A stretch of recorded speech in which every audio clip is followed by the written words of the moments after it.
Atas dunia boleh lah jawab, lidah pasal.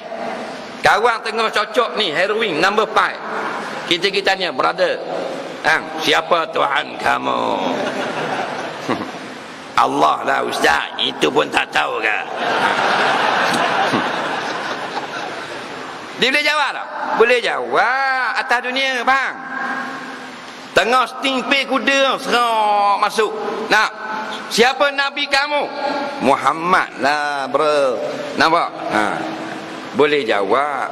Tu jalan Piramli tengah derah tau. Tiger beer, anchor beer. Tengah dia nak minum. Boh, relax je. Kiblat kita Mekah ke Tokyo? Mekah lah bos. Faham? Semua orang boleh jawab. Tengah berzina, telanjang bulat dalam hotel. Hak puang duduk bawah, hak jatang duduk atas. Kita pergi. Assalamualaikum. Berhenti kejap.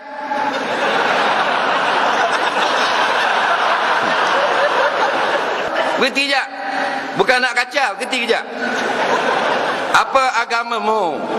Islam. Betul tak? Tapi masuk dalam kubur, amal yang menjawab. Sebab tu dengan amal kita tak ada nak jawab soalan kubur. Bang, kita kena berdoa, merintih kepada Allah supaya kasihan belah kepada kita. Mata kita tak banyak, kita syukur. Telinga tak banyak, kita syukur. Sebab tu kita tak dang. Banyakkan berdoa, minta kepada Allah. Kita tak layak. Jangan berasa baik ya. Siapa berasa baik, jahat. Tu je. Siapa berasa dia tak ada dosa, dia ahli dosa. Setan mari cocok kita. Awak bagus lah, baik tak macam orang lain. Awak tak ada dosa. Kita pun lebih kurang gitu lah. Balik awal.